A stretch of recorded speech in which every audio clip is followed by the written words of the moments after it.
Hey, Coach, what are the areas that you focus on in terms of improving in the red zone? And what did you see that maybe was lacking there last season? Yeah, I think it all starts with our run game. When you get down there, you look at any successful red zone team, you're going to be able to run the ball. We weren't able to do that consistently last year. That's been a big point of emphasis for us. I think that really is the foundation and cornerstone for who we want to be with a power spread team, right? We want to be able to play wide open, but we want to be able to create those run lanes inside. It starts there. That creates those advantageous situations out on the perimeter to be able to take advantage of throws on third down. So red zone to me, and the emphasis all offseason has been getting that identity in the run game that we need. Let's go Damian and then Andy. Tyler, how's the quarterback competition gone so far this in camp? I know second question in, but I knew it was coming. It's okay. but what have you seen out of Grant and Kyron so far in terms of who might be trending toward getting that start against Old Dominion? Well, I'm not going to give you a trend for sure. What I've seen out of both young men is just their growth and knowledge and the understanding of why behind what we're doing. I think it's super critical. Players, every player at every position, you have to know who to, you have to know what to do, right? You have to know how to do it, but it's really important, especially at the quarterback position, that they understand the why. And I've seen growth with both guys. We're really early in camp still. I don't want to get into all the specifics for anyone, but it's a good battle. Both guys are doing really good things, and I'm excited about the trajectory of that position. How does your role or experience change being hands-on in the quarterback room and being able to see those guys on a daily basis? I'll tell you, it's been refreshing for me. I think I get to understand their why more being in that room every day. So that's been good.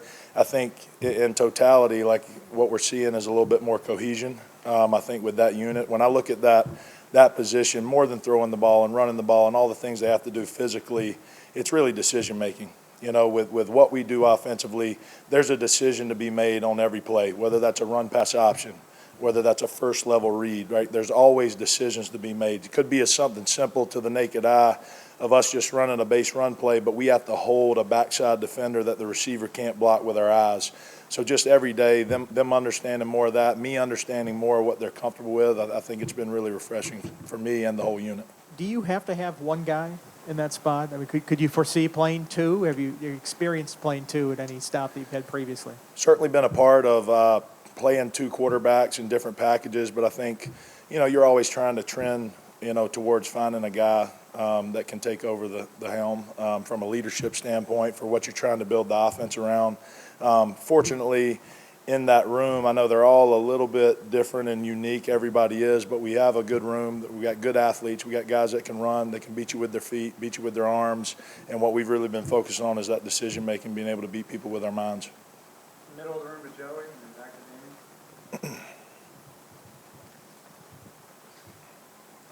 What's the biggest lesson that you learned from last year, and what are you doing to kind of transition into this year, either from an improvement-wise or something that you did last year that you just didn't like at all and that you want to switch over, and just kind of your adjustments on that? We've made a lot of adjustments. I think you would every year, regardless if you had a really fantastic year offensively and you were high in statistics or you were really low as we were last year. So we're always looking to improve.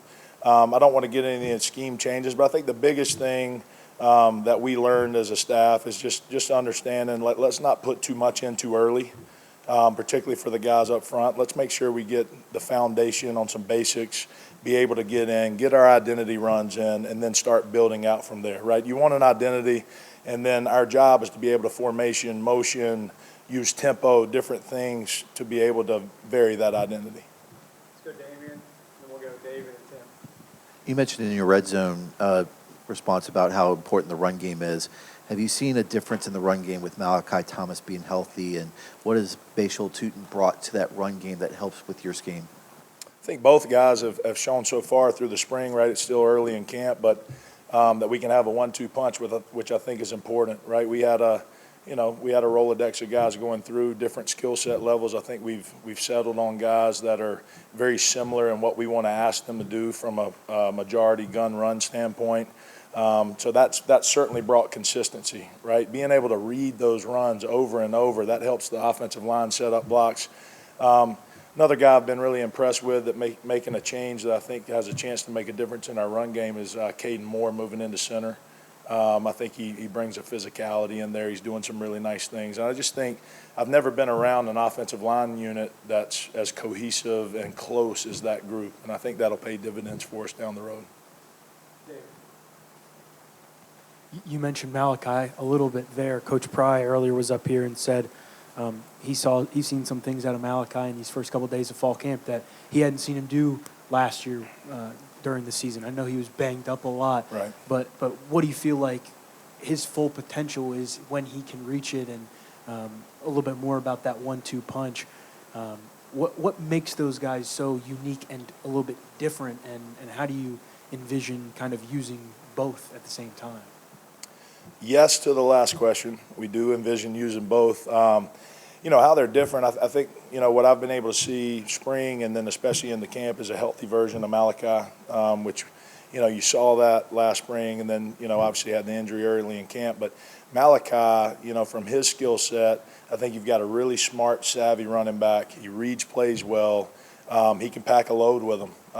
We saw that at times last year in games, right? He can make a muddy 4 into a 5 or a 6, and I think that's what you see there. And then Bashaw can do those things as well, but a little quickness and explosion. I think the ability to make guys miss. I think they're both unique in their own ways, but also bring that power element to them. I think the big thing with Malachi, going back to his health, is, I've been impressed with just his burst, right? When he sees things, being able to hit the hole and burst through. And just overall, I think Coach Brooks is doing a really good job with that room as far as how we're seeing things. There's a lot more goes into it than just running, right? There's certainly natural ability, but the way they're reading things, setting up blocks, I think that's going to help our guys up front. So Tim, Steve, and then we'll finish it on with Andy. Tyler, beyond kind of Allie and Jalen in that wide receiver room, what have you seen from some of those other guys battling for that third starting receiver guys like Daquan Felton, Stephen Gosnell, Dawan Lofton? Yeah, start with the other guys. I mean, Stephen Gosnell just continues to get better every day. You talk about a Mr. Consistency, just how he runs routes, his movements, how he sets things up. We have a lot of, routes with different details and conversions in our offense, and he's just shown to continue to grow in that. I think he's really mastered the offense. He can play all 3 positions. And then going to Quan, I've been really impressed with him. Just what he's brought to our culture, number one, he is he's a big-time competitor when we go on the field. He's nice to have on your side. But, I mean, he's picked up the offense seamlessly. You're watching him do things out there that I think are really exciting. And that's a good battle in that room, right? You got four guys right there at the top and then some others coming on that you feel really good about. Guys flash every day. So it's a good situation. I certainly feel like we have more depth at that room. Let's go Steve and then Andy to finish. When you're working with Grant, he started probably as many games as anybody in the league at this point.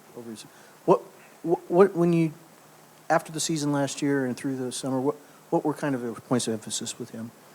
Yeah, I think the big thing, right, he made a big transition, right, and Kyron's making the same transition. It's how seamlessly can we get them acclimated to our culture, number one, right, to his teammates, number two, number three, the offense. And I think what I've seen, from Grant this offseason is just a comfort level being here. Obviously, he wanted to be here, but just more comfortable with his teammates, taking a little bit more of a leadership role. I think him and Kyron both. I don't know if I've been around a group of 2 guys that have really led an off-season passing program when the coaches aren't there like those 2 have. I think they've done a really good job, and I think we're further ahead from a pitch and catch standpoint than we were last year.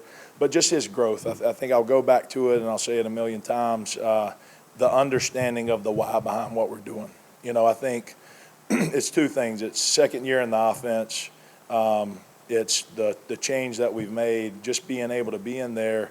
And it's not only the call, right? Everybody on the field that we put on there on a Saturday is going to be able to execute the call, but getting all 11 guys to understand why we're calling that play to attack that defensive coverage, front, pressure, whatever they're presenting us. So I've seen growth in that area from him.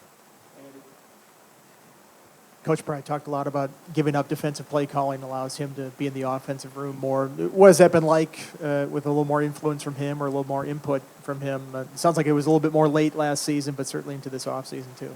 Yeah, it was great. I really enjoyed it when he was with us in the Liberty game. Just little things that he sees from a defensive perspective, I think add a lot of perspective for our room. And then every day at practice, just seeing things, letting us know what's hard formationally, because a lot of times a defensive coach's view and an offensive coach's view can get far apart as far as what's hard, and a lot of times just keeping your scheme simple and moving people around and things like that. So it's been really good to have his voice in the room for sure. We have time for 2 quick ones on Zoom. On Zoom, just open with your name and media outlet, please. If we could go to Tim, please. With Tyler, Tim Sullivan from HookieHaven.com. You mentioned wanting to improve in the run game, specific to the red zone, but generally, when you self-scouted this offseason, was it offensive line experience that was your biggest issue, or were there things that you guys felt you needed to improve schematically? I think some of both. At every position, it starts with 100 level, just the basics, technique, footwork, fundamentals, our mentality. But two, just what we're asking them to do schematically. I think we've done a much better job of really researching this year and not installing an offense, but really installing an offense that suits the offensive line from a run game standpoint. There's a lot of good plays, right? But we've got to make sure our guys are able to go execute those plays. So I've seen us grow in that area, and we've really doubled down on that as far as the reps that we're putting forth in the run game at practice. Any final questions on Zoom? Okay, Travis. All right. Thanks, guys.